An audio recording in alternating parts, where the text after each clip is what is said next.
日本時間7日、ドジャースは敵地でのオリオールズ戦に3対4でサヨナラ負けを喫しました。先発した山本由伸投手は、初回から凡打の山を築き、9回西まで無安打投球を続けましたが、1番ジャクソン・ホリデイにライトへソロ本塁打を浴び、無念の降板となりました。山本は8回3分の2を112球で投げ、被安打1、1失点、10奪三振と快投を見せました。しかし2番手のブレイク・トライネン投手が2塁打と3つの四死球で押し出しを許すと、さらに西満塁の場面で登板した守護神タナー・スコット投手がマヌエル・リベラに逆転サヨナラの2点敵地打を浴び、試合を落としました。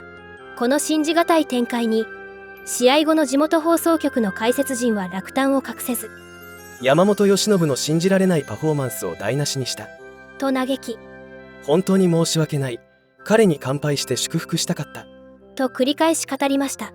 さらに試合後には、ブレイク・トライネン投手、山本とバッテリーを組んだベン・ロートベット捕手、デーブ・ロバーツ監督が山本の投球を絶賛するとともに、言葉にならない思いを口にしました。また、山本から本塁打を放ったオリオールズのジャクソン・ホリデイ選手やトニー・マンソリーの監督代行も山本についてコメントを残しています。これらの模様を日本語字幕付きでご紹介します。Yoshinobu Yamamoto. It's his outing underway. Fly ball, left center field. Holiday didn't get this one. As Pai has a drop into his glove in front of the warning track. For the last two starts for Yamamoto, Oral, he has come up big when the Dodgers need him. It really did. No decision in the last one, even though he struck out 10 in 7 innings with no walks. And then the one before that, he got a W against San Diego. So he has been in this position before where they have needed a win to change the momentum and change the mood. And this is what he has used over the last two starts, the splitter and the four-seamer, foundational with the curveball. Yamamoto this year,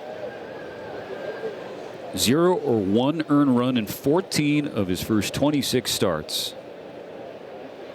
3 or fewer in 22 starts. Yeah, when you look at all the big-time pitching categories, you pick one, he's in the top 5 or 6 in every single one. Definitely going to get some Cy Young votes.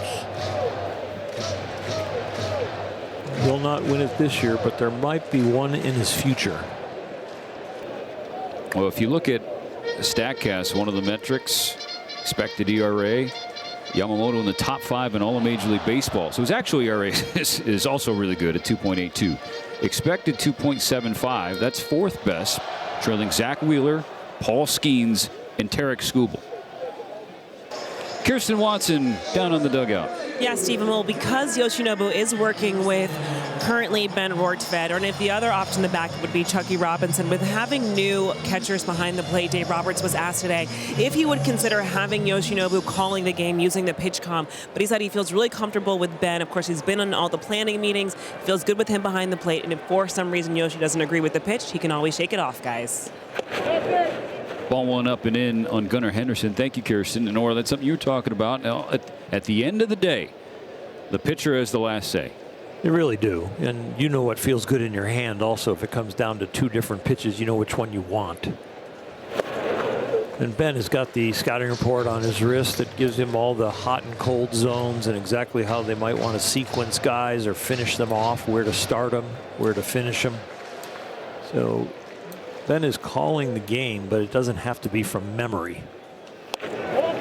All three. Oh, we got simultaneous texts of Sosha and Dempsey disagreeing with what I just said about the pitchers having the final say. No, I think they called a great game as long as I agreed with them. The 3-0 to Henderson.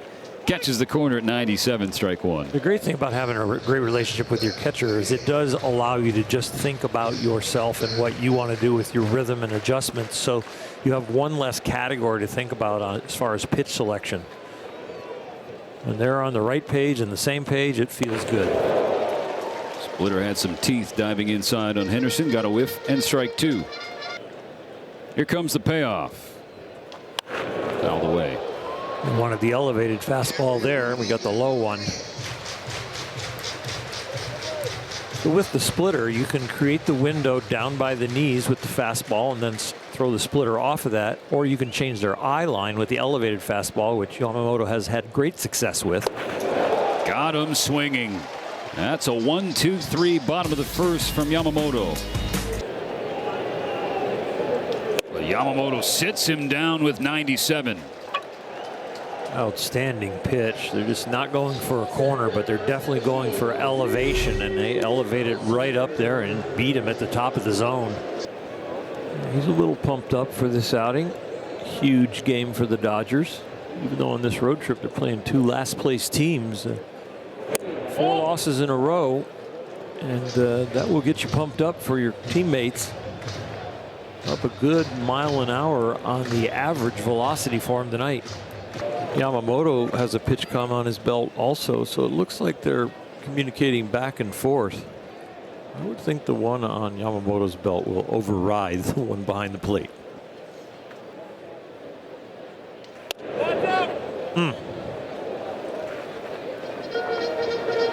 That is so close and so well executed. He makes so many good mistakes. Instead of that pitch missing to the middle of the zone, it just misses off the edge. On a 2-1, Rivera grounds it right back to Yamamoto in the glove. And now on to first. 6 up, 6 down for the Dodger ace. Your Dodgers have their first lead of the entire road trip. 1-0 in Baltimore as the bottom of the third kicks off with strike 1 from Yamamoto. Fastball has really played up, and it has recorded some outs. 5 of 6 outs for Yamamoto with the 4-seamer. Quickly 0-2 on Dylan Beavers. If the first time through the order you establish the fastball and then you have the split finger like he has, this is set up to be a very good outing. I know it's only 1 run, but there have been a ton of Yamamoto outings this year where you would have killed for just 1 run of support. The curve misses downstairs, 2-2. Support's gone up in the last 2 or 3 outings, but prior to that, you're right, he was starving for support. First 23 games, run support average 2.98. The last 3, 6.30. Now 15 runs for the Dodger offense in the last 23 innings. Too many of those, and they get graded wild pitches, but big league catchers will tell you that they need to help their pitcher on these type of pitches. This is not too far away from him that it shouldn't be either caught or blocked. Yeah, that's the 6-1 in the last 3 games. Too many walks, too many wild pitches. And the wild pitch that has been graded here are not really serious wild pitches as much as they should be graded to the whole battery. Half a wild pitch to the pitcher and half a wild pitch to the catcher. 3 balls and a strike. That's low. That's where you got to look for weak contact. Nice ground ball, possibly get a double play. Don't get to the 3-2 count and risk the walk. Swing and a miss, strike 3. Got him with the curve. The top 3 pitches are the fastball, the splitter, and this curveball for Yamamoto. Very effective there, changing speeds, getting him out front. Jackson Holiday. Ground ball to second base. Rojas to Betts. Betts to Freeman. Double play. Inning over. And the shutdown inning complete. Statcast 3D powered by Google Cloud. This is what we've seen so far from the right-hander. Well, he has been a ground ball pitcher all year, and tonight he is striking people out and getting ground balls, and especially in the third to end the inning on a ground ball double play. Now you're into the strong innings for Yamamoto. Typically, it's the starts which have been the problem for him, if at all. Innings 1 through 3 is ERA north of 3.5. After the third, a tick above 2. Sometimes that long rest between the last half inning and the ceremony, it can be good for you, but the other thing you have to do when you come out is find your rhythm again. The 2-2 pitch. Cowser flails at strike 3. It took a while, but that's back-to-back strikeouts for Yamamoto, up to 5 in the ballgame. Splitter that looks like it's down the middle. This one has more sideways movement than depth, but still functions properly. Just 67 pitches here, and he's 1 out away from completing 5 innings. Went 7 innings his last outing with 10 Ks and no walks. Today he walked a couple in the 3rd to make it 1st and 2nd, no out, but that was his shutdown inning after the Dodgers got a run, and he responded with a strikeout and a double play ball. Got him. Orioles down in order again. A couple of punch outs for Yamamoto. 5 spotless innings. Dodgers 2, Orioles nothing. And for the 3rd time this season, Yoshinobu Yamamoto has not 1 but 2 zeros on the line score of a game.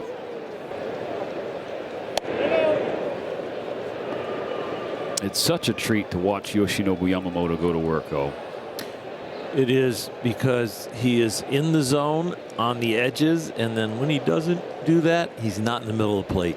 He will challenge hitters in certain counts, but those pitches right there, we've seen the first one near the middle, and since then he has gone more edge, and they've tried to convince him that he can use the middle of the plate or halves of the plate a little bit more often, because his stuff plays so well in the strike zone. To left, call comes in, stays back, and makes the catch. He's gone over 100 pitches 8 times. He's gone as high as 110. Pitch count well under control. Bounce back to Yamamoto. 2 gone. Swing and a miss. Strike 2. 97 again. We have seen Yamamoto's fastball have some extra life tonight. 97 a handful of times. 98 a couple. When he goes to elevate the fastball, he's not worried about the in or out. They just put the target at the top of the zone. He gets one part of the equation right, which is the elevation, and it's been effective. Again, right there, just the high target right down the middle is what he wants. If it ends up and away to the corner, good. Up and into the corner, that's fine too. The 2-2 pitch. That's 3. 6 scoreless, 6 no-hit innings for Yoshinobu Yamamoto. What is the conversation between the ears right now for Yamamoto, do you think, with the pitch count where it's at? I mean, you just stay locked into what you're doing. It's probably not going to be his decision. Just get the next guy out and try and get the W. That's your first and foremost thing. Follow-up question. What's the thought process between the ears if you're Dave Roberts right now, do you think? We saw him go through this with Ross Stripling in San Francisco early on in his career. We've seen other managers that have had to debate this, and Dave Roberts has had other outings. Mm-hmm. It's a very tough equation, especially with where the Dodgers are in the win-loss area right now, losing 4 in a row. It'd be hard to take out your most successful pitcher with the short-term goal of we need a W. The 2-2. Jackson strikes out swinging. Mark at 8 for Yamamoto. Galen is one of the scouts, of course, that helped the Dodgers sign Yamamoto. Was the one that was over there watching him. And he will say tongue-in-cheek that I will say congratulations on the great scouting, and he said it's not real hard when the guy's winning 3 Cy Youngs over there. Strike 3 swinging, finished him off with a splitter. A no-hitter through 8. Got him swinging. That's 1.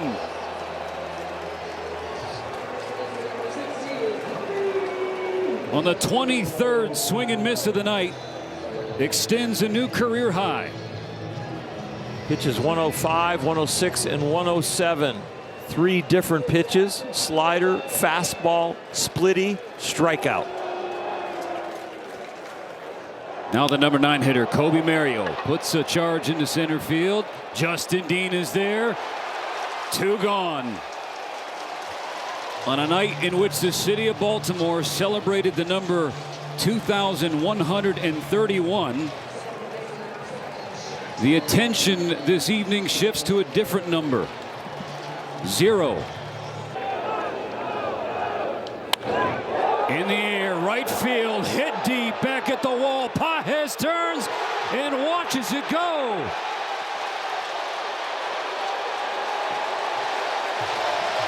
Jackson Holliday breaks up the no-hitter with a 2-out solo home run.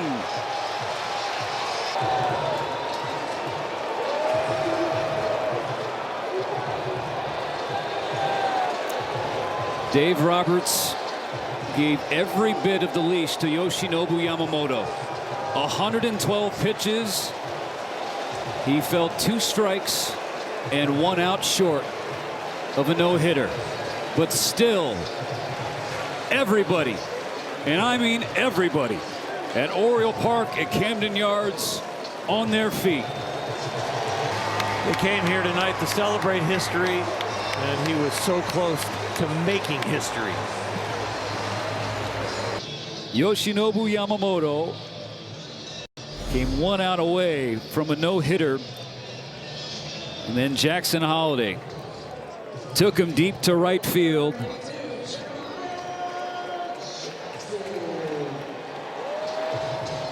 Ended the no-hit bid, ended the shutout bid. What a great effort.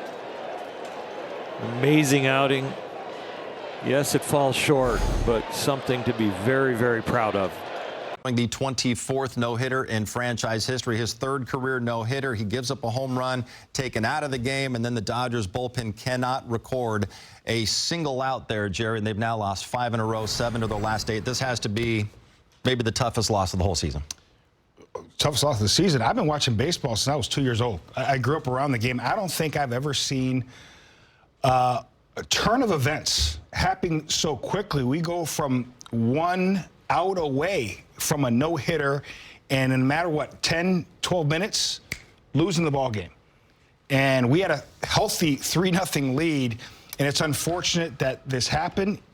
I'm stunned right now. I'm stunned that this just happened. Like I said, I mean, we've been around the game. I don't remember playing in a game like this where a guy was in cruise control, absolute cruise control, and he makes one mistake. Credit Jackson Holliday. He drives the ball. I was stunned that he came out of the ball game because Yamamoto has been cruising, and especially the way our bullpen has really not performed the last couple months. I thought at least Yamamoto will at least try to complete the ball game. He comes out of the ball game, and you know what they're saying in the Baltimore dugout. Oh, yeah. Let's go get the best guy. You know, so it's just unfortunate. But nonetheless, if you get asked to come out and close the ball game, you got to get that 1 out. You got to get outs to get out of that inning. I'm stunned right now that we lost this ball game. Well, yeah. I mean, Dodger fans are stunned. We're all stunned. We couldn't believe it. Yeah, we were wondering, you know, hey, let him finish it. But at the same time, though, you know, we've said they don't have a closer. And we talk about how vital they don't have one, and obviously you can't get somebody in here to just get 1 out. That was critical, even despite the umpire maybe missed that 1 pitch would end the game. That's irrelevant on this, honestly, because you still had other chances to really go out there and close this game, and it's disappointing, embarrassing. It's all the above. All the things we've heard the players talking about when they're getting interviewed as they're going through this skid, all of that culminated exactly into this moment right there when you end up blowing a guy who is 1 out away from a no-hitter and still lose that game. Yeah, that's it's hard to find words to really describe how disappointing that is. Dodgers 1 out away. Yoshinobu Yamamoto, he retires the first 2 hitters of the bottom of the 9th inning, and then the home run, Nomar by Jackson Holliday. And, you know, we just felt like this just spoiled the moment. We didn't feel like this was going to spoil the entire night. I think it was the one, you know, the pitch selection there would have been, you know, was the one that we were probably wondering, like, man, he's been so good with the split. And listen, Yamamoto's been calling his pitches. I think he had the pitch com with him as well. Both of them, they were throwing a no-hitter here, right? They were throwing a no-hitter. So it's just a matter, it's like really easy to say after like, well, your pitch selection stuff, but you know, you made a mistake. He took advantage of that one. But at the same time, still got you still have a 2-run lead. You need 1 out. You got a 2-run lead, and you got to be able to, you know, find a way to get out of this one. And here's a ball rocketed off the wall for a double.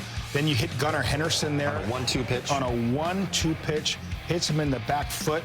Then you got to catch the ball, too. And the Dodgers, overall, you got to be able to block the ball and catch the ball.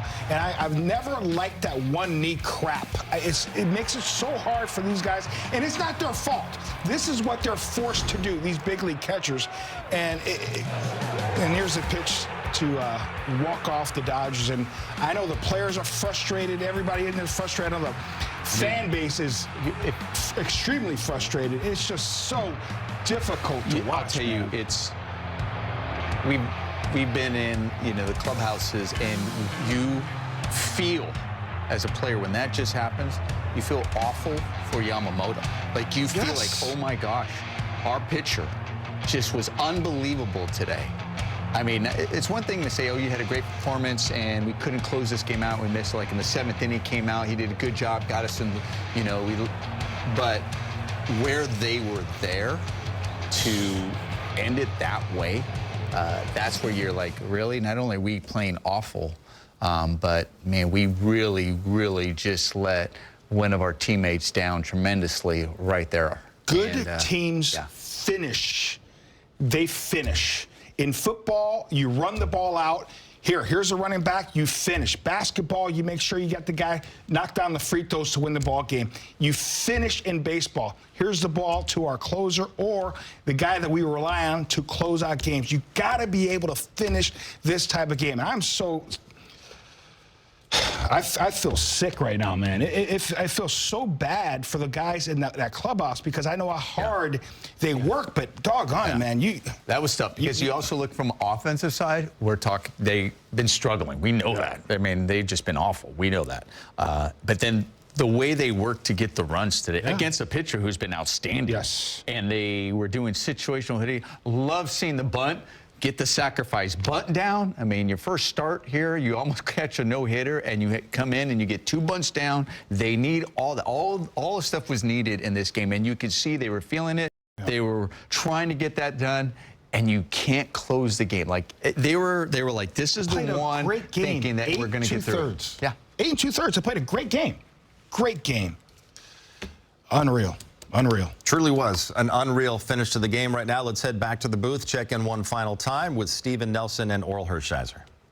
Oral, an unbelievable and frankly unacceptable loss for the Dodgers. The worst 53-game stretch that the franchise has seen in forever. And you think they're going to come out of it with some history. Yoshinobu Yamamoto, 8 2/3 no-hit innings. It's broken up by Jackson Holliday, a solo home run. Okay, that's fine. You still got a 2-run lead, 2 outs away, and the bullpen blows another gem from Yamamoto. We're really 1 out away. 1 out, 2 strikes. 8 2/3, 2 strikes. Jeremiah Jackson, Blake Trinan throws a breaking ball that should have been called a strike. We looked at the computer, looked at the chart, but you got to let that go because you still just have to get 1 out. The bullpen let them down tonight. Offense has let them down before. This is now a 5-game losing streak. And I've said this before in amateur ball. I've said it in the big leagues. Sometimes things get so low that you have to build yourself a launching pad from that lawn and hit rock bottom, which is nice and solid, and go from there. This is a really, really hard loss to take. It feels like we've already seen rock bottom, but then a night like tonight happens. So how do you get off the mat tomorrow? How? Well, you got Clayton Kershaw on the mound, the stopper through this whole generation for the Los Angeles Dodgers, a first ballot Hall of Famer. It's going to fire him up. There is nothing that needs to fire him up. He comes fired up for every one of his outings. But after this tonight, he will be locked in tomorrow. The Dodgers need a win tomorrow to just have 1 on this road trip and avoid another sweep at the hands of a last-place team. We'll see you on Sunday. All right, thanks, guys. Yeah, we should have been celebrating Yoshinobu Yamamoto's night tonight, Jerry. Even if he doesn't complete the no-hitter, still celebrating his 8 2/3 innings, picking up his 12th win of the year. Instead, doesn't have anything to show for what was an absolutely brilliant night for him, 1 out away from history. You know, listen, he understood what was going on with this Dodger offense really the last week or so. He went out there and pitched an absolute gem. Had everything working, outstanding fastball. He touched 98 in the 9th inning. Had great fastball command, outstanding breaking ball to go along with that split as well. He knew Dodgers desperate for a win here, inducing Jackson Holiday 4-6-3 double play when they were threatening early in the ballgame. There's that breaking ball once again. I say it all the time. Your ace can feel when your team is struggling. Kind of like Clayton Kershaw when I played with him. He went out there and gave his team a chance to win this ball game. Should have won this ball game. And that's why I say it all the time. And it's around the league. Yamamoto is that Dodger ace. He pitched unbelievably well once again tonight. It was really an incredible performance by Yamamoto, no doubt about it. I mean, you have that one hiccup in the 3rd inning where he walks the first 2 batters, but then still gets out of that. Doesn't allow a hit, settles in. This was really the one hit. We were thinking, okay, he's 1 out. Is he going to be able to get this done? But you felt it too, didn't you? Right after he's taking Yamamoto out, right there when you're coming out, you're like taking him out right there. Like it's almost like Yamamoto knew, like really, he knew like coming out. Because, you know, this is the way it's been when all of a sudden. But man, you were wondering who you were going to turn that ball over to, and it's crushing. It really is crushing. You know, I just think about there are times when I remember Grady Little used to say this to us. I remember he pulled me aside one time, and our team was struggling to score runs. And we were managing maybe a couple runs, 2 or 3 runs, but, you know, obviously losing games the same way. And he's like, you know, sometimes you just need your pitcher to go out there and throw a shutout. And like Yamamoto took it upon himself, like, I'm throwing the shutout today. I'm going out there and taking it upon myself to do that. And he did that. He delivered. And they still couldn't close that game out. This is a gut punch, man. And it's hurting right now. Those guys are hurting. And they got to figure out a way to regroup. I can't believe I'm going to say this again. Got to salvage the series. We've said that Got to quite often. salvage the series in Baltimore, but you have to do it. I mean, that's one thing. Part about being a big leaguer, too, there are things where it's just going to really test you, man. You get kicked in the teeth a lot. Well, guess what? You got kicked in the teeth in some other areas, too. You got to figure out a way to fight back and win the game tomorrow night. I know it's as tough as it is right now. You got to fight because this team is too good, man, too talented to be where they're at right now. Just too good, man. Lost 5 in a row for the Dodgers on this road trip, all against last-place teams. Let's go back to Baltimore. Yoshinobu Yamamoto is standing by with Kirsten and the media. Yoshi, you were excellent tonight. What do you attribute just to being able to get through 8 2/3 innings of no-hit work tonight? キャッチャーとは初めてだったんですけど、試合前も試合中も、しっかりコミュニケーション取って、いいコース狙って思い切って腕を振って投げていけたので、その思い切りが良かったかなとは思います。Saw the ovation for you, just the success that you had. Does it take away the feeling that you were having out there, just considering now the loss that this game has?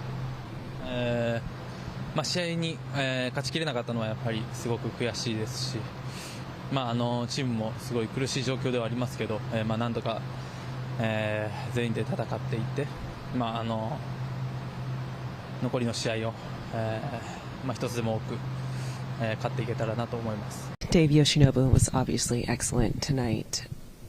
Does it make this loss even more frustrating or more challenging to accept, considering how well he pitched and just how quickly it ended? Yeah, I mean, he was fantastic tonight, beyond. To lose this game when there's a lot of good things that we did, certainly like we did, yeah, it makes it tougher. It's certainly a wasted opportunity or performance from what Yoshinobu did. With the with the offensive side, just how the guys, the at-bats, I know you've been talking a lot, just you've been seeing really positives from them, but how they were building innings, is that where you would like the guys to be when you talk about that urgency, the consistency? Is that kind of felt like it's been the closest you've seen? Yeah, closest we've seen in a while. I thought throwing out 10, 11 hits, something like that. I thought, the at-bat quality was good, even with some guys, obviously, in our lineup that are struggling, trying to find their way. But I just think in totality, there was a lot of good things. Situationally, we did some nice things. And, we scored enough to win tonight. Like this, kind of, you don't like to have the woe is me attitude, but do you feel a little snake bit after something like this? But I guess, but I think also tonight, Blake had a bad night.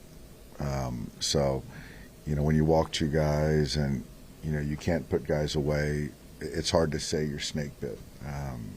You make your own breaks, and tonight he wasn't good tonight, and, very uncharacteristic, but, it happened. Have you ever gone from so high to so low in a game like that, especially, one that's not like a postseason elimination or anything, just the way that inning played out? It's hard to recount a game like this, where there's so many things and you feel like you can get a little bit of momentum, build off a great outing by Yoshinobu and, take that into tomorrow. And then obviously it completely flipped. And, yeah, the guys fought hard. So, with the way we played, I got no complaints. It was just, we just couldn't get that last out.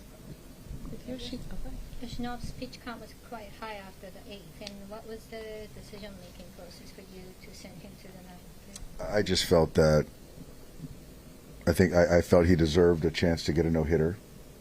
I felt that, the guys, we're feeling it for him, we're pulling for him, and I wanted it bad for him. I did.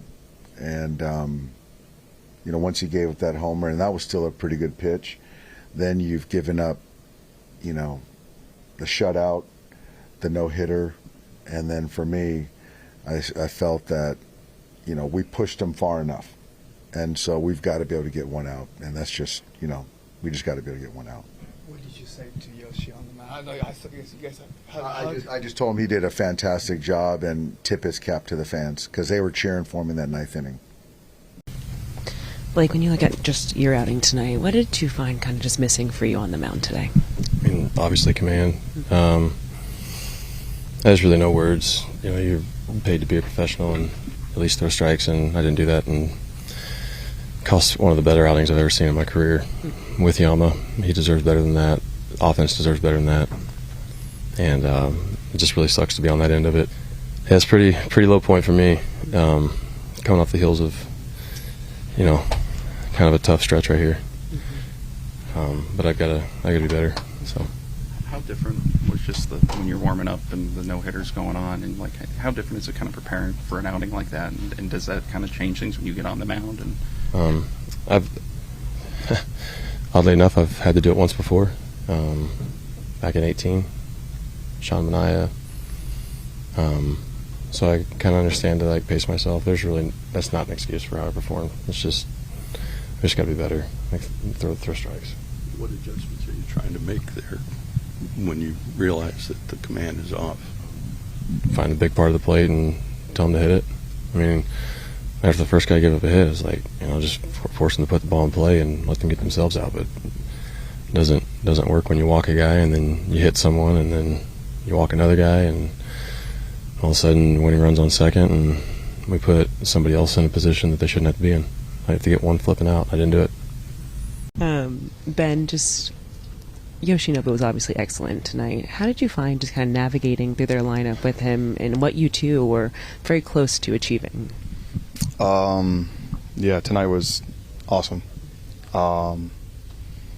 Fantastic effort by him, fantastic effort all around by everybody, coaching staff, players in the field. Everyone played a part in that. Just doing our homework. I've faced these guys over the past 3 years a lot, so I kind of have a feel for some guys in our lineup. So obviously pitching off his strengths, trying to do my best just to stay in tune with him and kind of just ride the wave. So. What's it like just trying to get used to catching Yamamoto for the first time, and especially when you kind of realize what he's kind of doing out there over the course of the outing? Yeah, I think first time kind of helped with kind of this game and how it went. I think I was just so focused on trying to be on the same page with him that I kind of got lost in it. But yeah, just trying to do the best effort to put us in position to win, and obviously he did that. It was a lot of fun. A little bit. We definitely bounced ideas in the dugout, but he wore the pitch comm tonight, so we kind of bounced some stuff back and forth on the mound with each other. When he felt something, I want him to have conviction in pitches, and he definitely had that tonight. Was it tough just for you guys to kind of get locked back in with Blake after, you know, you give up the hit and then that inning starts to kind of spiral out of control there in the ninth? What did you see there? Yeah, Blake coming in and doing his best effort just to put us in a position. Didn't have it tonight, couldn't find the strike zone a little bit, but great effort. He's got swing and miss stuff, and just trying to find the zone with him. It's hard coming in those spots. Definitely, I know the bullpen's probably tuned on every pitch and wanting him to kind of pushing for him to go the full way. So definitely was something. Trying to admitting he doesn't have the words to describe what's going on. No more, he called this a low point for him, and I don't think any of us have the words either, because I'm trying to think of a worse regular season loss in the last 10, 15, 20 years for the Dodgers. And there's officially a real bullpen problem now, and who's going to be the guy that you can really trust to go out there and get those final outs to close games? We've been talking about guys coming back off the IL. Oh, wait till they come back off the IL to help the bullpen. They're going to get it at the right time. And we said, but they have to go out to perform. And can get them off the IL, but doesn't mean you're going to be able to have guys that come in and just be picked up right where they left off. And they haven't. They have not had a solution for the back end of the bullpen all season long. I know you sign guys to go out there and do that, and that has not happened.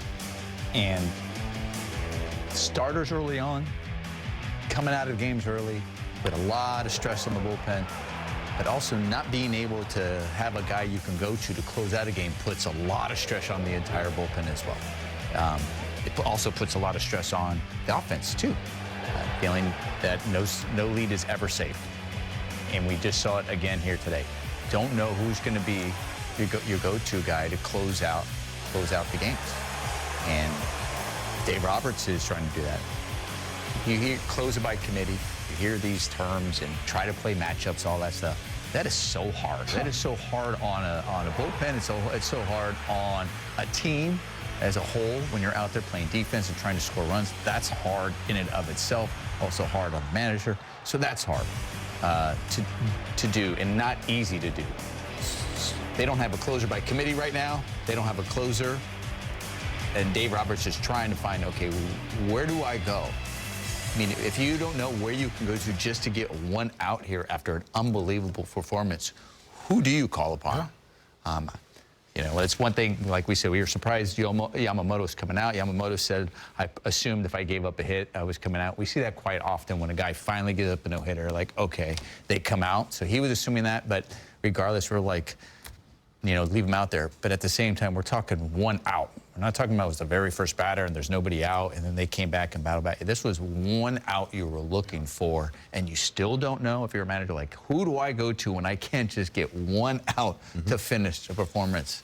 That's tough. And listen, especially the way our bullpen has been really all year, but especially the last couple months, Yamamoto, he was dealing.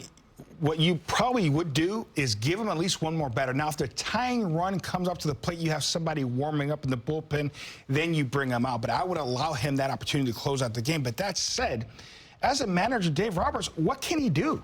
Seriously, you call, their job is to get an out. That's their job. And Blake Trinan was extremely candid, extremely frustrated himself. He says this, I am paid to get outs, at least those strikes. He walked two guys. He knows in the big leagues that can happen.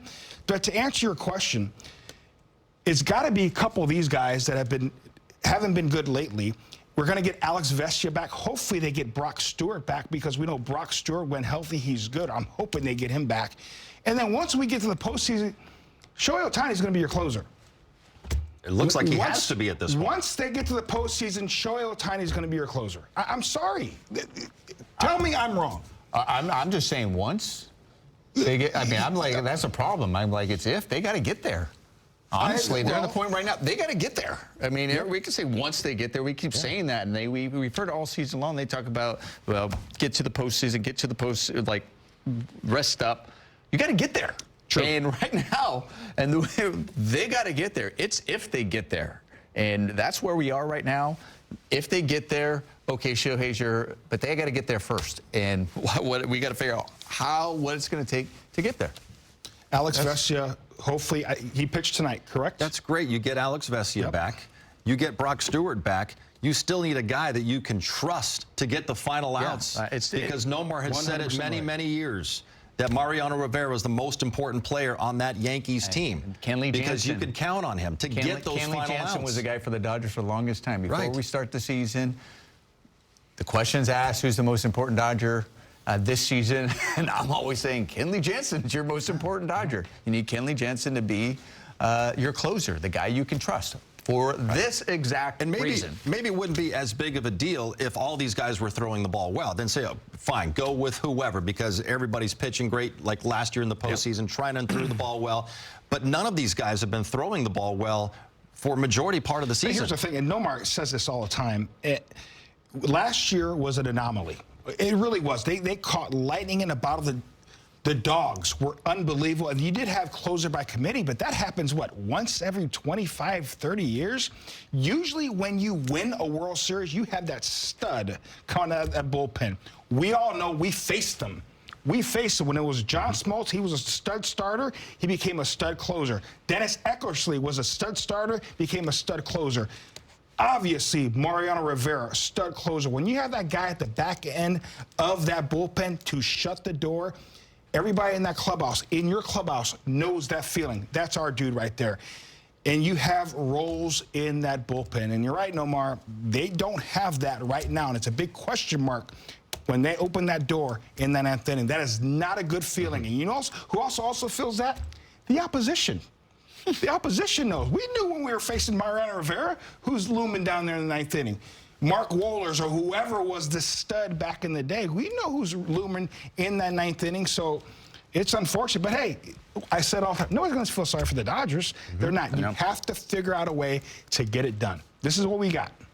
Outer half, just, man, dotting the corners right there. Incredible. Now here comes a split finger. Now you're going there. If you're thinking, okay, now he's going to go to the split finger, not done yet. Still have the curveball to get it right underneath your hands for the swing and miss. Now the split finger's working. Now I know I can go to swing and miss. Great location with that split finger to the lefty. Doesn't matter. I can go with the righty as well. I mean, the movement on the split finger was nasty. It wasn't just down, but it also had some dive into, almost like a splinker, because it almost had sinking action like that. That was dirty right there. The movement on that pitch, and here's the one that you just want back. You want the cutter that just doesn't cut enough, gets in there, and what a performance, what a night for Yamamoto. Too bad we weren't in there toasting him inside. How do you describe the emotions of going from one batter away from being no-hit to a walk-off win like that? Yeah, that's wild. I don't know if I've ever seen anything like that with how that thing was going. I mean, Yamamoto was so good. You know, I think pitch 101 was 98. We looked up on the board. The split was filthy. The curveball, the whole thing, the cutter, the whole thing that he had was no-hit type stuff tonight. You know, credit to our guys. You know, even in that situation right there in a packed house on such a big night, you know, I feel like the guys, they stayed positive in the dugout. They stayed loose. They stayed energetic. Unfortunately, I think some of Cal's magic resonated and affected us there in the ninth inning.